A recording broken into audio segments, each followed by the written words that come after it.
इसमें कोई झूठ नहीं है। जो ये शख्सियत आपके बीच में है अजय कप्तान जी, इनके जो समधी हैं लालू प्रसाद यादव, वो इनके रियल समधी हैं और उन लालू प्रसाद यादव की देन है जो आपका आज ताजनगर का नाम आज का रेलवे स्टेशन चल रहा है। मेरे को याद है 15 साल पहले भी जब हमारे सांसद साहब के पास गए तो उन्होंने ये कहा कि ये यहाँ नहीं हो सकता, एक पादड़ी में है, इसमें जटोला में है, इतनी जल्दी नहीं बन सकता। लेकिन लालू यादव ने एक कलम से पास कर दिया और बना दिया। पूरे गांव ने भंडारा किया था लालू प्रसाद के नाम से सर। और इसमें कोई दो राय नहीं है कि आने वाले समय में आपके हाथ से हाथ जोड़े हुए यात्रा भी और आपके साथ में कंधे से कंधा मिला के जहां आप कहोगे वहां अपना खून और पसीना बहाने के लिए तैयार रहेंगे। ये आपकी जनता हमेशा आपके लिए शोर गुजार रहेगी। 7 जुलाई को तालकटोरा स्टेडियम में पूरे गांव के साथ दल बल के साथ हम पहुंचेंगे, ये मैं आपसे वादा करता हूं। और मैं एक और प्रार्थना करता हूं कप्तान साहब आपसे कि देखो हमें भुगत भोगी है, इसमें आप बुरा मत माने। ये गांव की जनता, ये देहात के लोग हैं, रूरल एरिया के सारे ग्रामीण क्षेत्र से बिलोंग करते हैं। ये एक आस और उम्मीद से हमारे साथ जुड़े हैं। हम इनके साथ जैसे भाइयों को इसी पता करते हैं, मैं इनको चाहे विधवाओं को सिलाई मशीन गाँव टू गाँव खूब बांट के आया हूँ, कई कई गाँव में बांट के आया हूँ। लेकिन इसमें कोई दो राय नहीं है कि आस और उम्मीद फिर भी ये होती है कि हमारा बेटा ने नौकरी लगवाते हैं। आने वाले समय में अगर आपका हाथ ऊंचा हो जाता है तो कोई ऐसा एक उदाहरण ना हो जहां आपकी पावर हो, जहां आपका रीजनेबल काम हो, जहां ये इनका बेटा लगने के लायक हो, उस जगह पे आप इनका काम जरूर करें। क्योंकि हमें बहुत धक्के खाते खाते हमारे एमपी एमएलए साहब जो आते हैं और अपने उन 2-4 मुर्गों को ढूंढ के वापस चले जाते हैं, वो किसी आम जनता के भले में या किसी आम आदमी के पास नहीं जाते। मैं आपको कारण देता हूं कि हमारे गांव के पूर्व सरपंच हैं हुकम सिंह जी, इंडस्ट्रीज के बहुत नजदीक के साथी रहे हैं। और मेरे को बड़ा दुख हुआ ये देख के कि अभी 4 दिन पहले पूरा जीवन उन्होंने इंडस्ट्रीज की सेवा में बिता दिया, लेकिन फाजिलपुर में महाशिवरात्रि के प्रोग्राम में आए और हुकम सिंह जी बीमार, उनकी तबीयत खराब चल रही है, उनसे मिल के भी नहीं गए। तो हमें ऐसा संबंध नहीं चाहिए कप्तान साहब। हम आपके सुख में दुख में शामिल रहेंगे। आने वाले समय में हम पूरा प्रयास करेंगे, मेहनत करेंगे, रात दिन गाँव गाँव जाके भाइयों को जोड़ेंगे और आपको ताज पहनाने का हम हर भरकर प्रयास करेंगे। और लेकिन हमें आपसे एक प्रार्थना है कि हमें जो आस और उम्मीद हम लोगों ने ये वादा किया है कि जहां जहां हमारी सरकार बनेगी वहां पर हम गैस का सिलेंडर 500 रुपए में देंगे, 500 रुपए में देंगे। हमने राजस्थान में भी दे रहे हैं, हम हिमाचल में भी दे रहे हैं और कर्नाटक में 2000 रुपए दे रहे हैं। उसमें गैस का सिलेंडर भी ले सकती है और भी काम कर सकती है।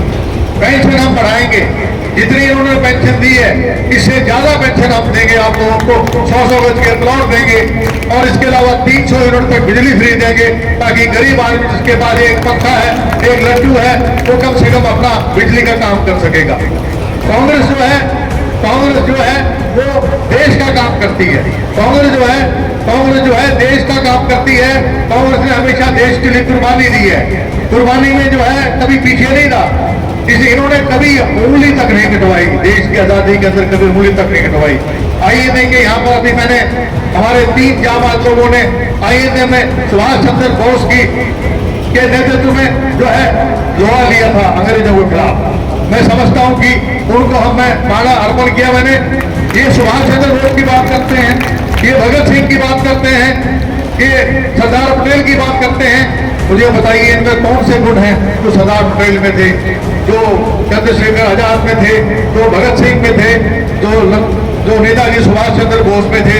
ये लोग केवल जनता को लूटने के लिए आए हुए हैं। मैं ज्यादा न कहता हूँ, मैं एक ही बात कहता हूँ, कर्मचारी वो गए चंडीगढ़ तो उनके लट लिए, बड़ा ही बट लाठियां मारी उनके।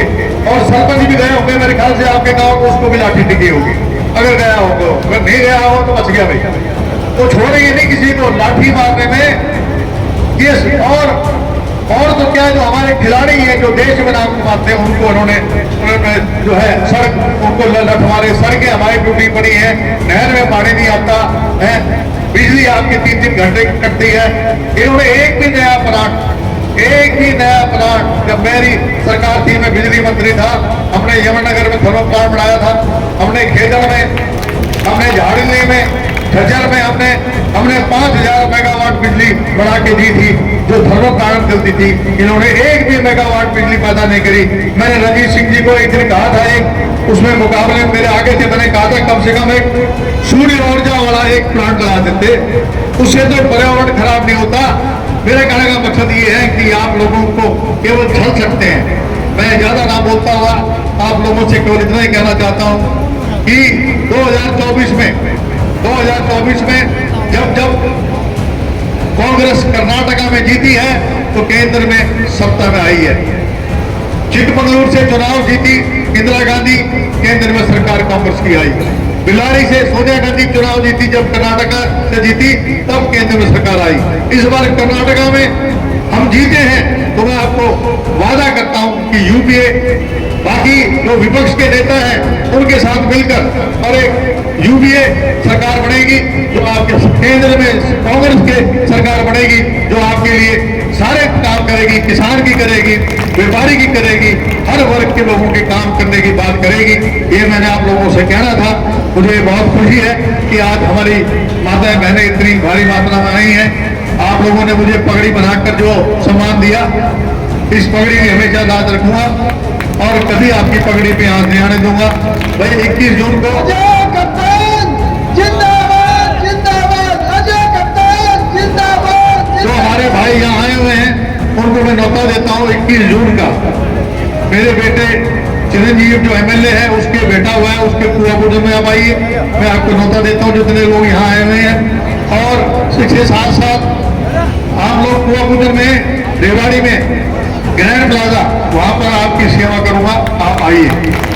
और उसके अलावा भाई जो है 7 जुलाई को पिछड़ा वर्ग का सम्मेलन हो रहा है दिल्ली में। मैं राष्ट्रीय चेयरमैन हूं। सोनिया गांधी ने पहली बार किसी व्यक्ति को इस इलाके के दक्षिणी हरियाणा के नेता को पिछड़ा वर्ग का राष्ट्रीय अध्यक्ष बनाया है। इस बात के लिए भी आप लोगों के लिए ये फख्र की बात है कि मुझे इतना बड़ा पद नवाजा है। मैं आपको वादा करता हूं कि जो हमारे पिछड़ा वर्ग के लोग जो देश के अंदर 50% हैं, जो हमारे शेड्यूल कास्ट के भाई हैं, उनके लिए भी, महिलाओं के लिए भी हम सीट रिजर्व करेंगे। 33% जो आरक्षण महिलाओं को जो सीट रिजर्वेशन कर रहे थे उसमें ओबीसी और एससी की महिला भी, उनको भी भागीदारी मिलेगी। सबसे बड़ा काम ये किया जाएगा, ओबीसी का अलग डिपार्टमेंट पड़ेगा, जातीय जनगणना करवाएंगे, ये सारे काम हम करवाएंगे। आप लोग यहाँ आए, आप सभी का हृदय की गहराई से धन्यवाद करता हूँ। और बालकृष्ण जी